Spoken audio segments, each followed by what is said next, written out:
चला आज आपण सुरुवात करतो हिस्ट्रीला, इतिहासाला. आता हिस्ट्रीला इतिहासाला सुरू करण्याच्या आधी काही बेसिक गोष्टी तुम्हाला सांगतो.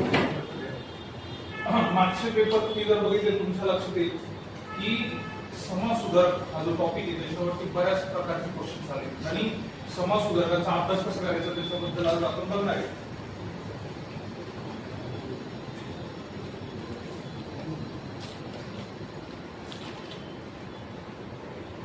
ठीक आहे, कशा कशा प्रकारचे क्वेश्चन विचारले गेले पहिले तर त्याच्यावरती थोडं बोलूया.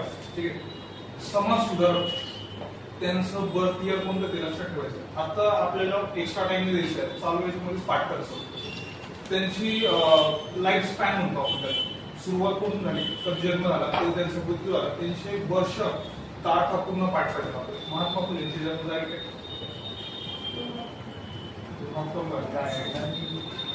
बाबासाहेब आंबेडकरांचे जन्म झाले काय 1891. बरोबर.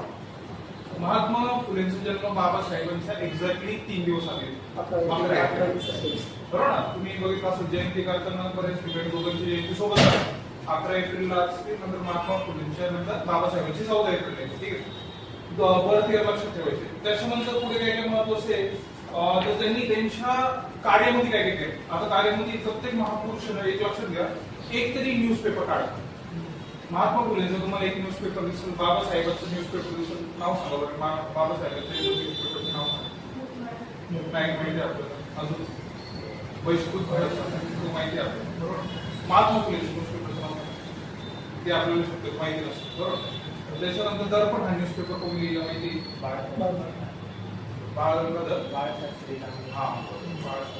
मग असे न्यूजपेपरवरून सुद्धा क्वेश्चन येतात की कोणी कोणते न्यूजपेपर लिहिले. ठीक आहे. दुसरी गोष्ट, प्रत्येक महापुरुष शांत बसत नाही, तो काहीतरी बुक्स लिहित असतो. कोणी कोणते बुक्स लिहिले त्याच्याबद्दलचा आढावा आपल्याला माहिती पाहिजे. त्याच्यानंतर प्रत्येक महापुरुषाने काहीतरी संस्था बनवतो.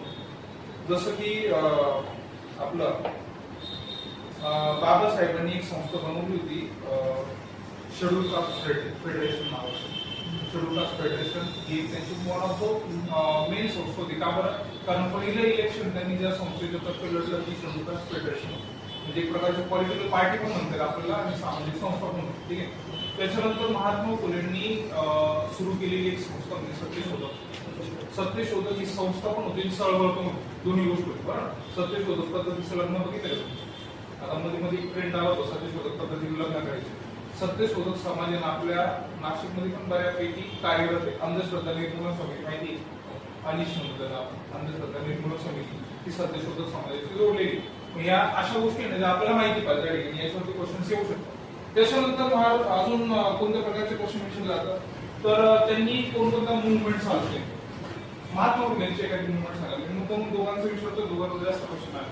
महात्मा फुलेंनी चालू केलेली एक मुवमेंट आणि बाबासाहेबांनी चालू केलेली एक मुवमेंट किंवा स्त्री शिक्षण किंवा स्त्रियांची शाळा पहिली. अजून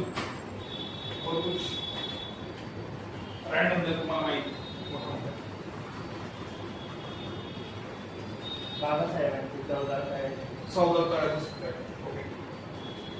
महात्मा फुले चालू केली. तुम्हाला महात्मा फुलेंनी भाव्यांचा संप करून आणलं माहिती.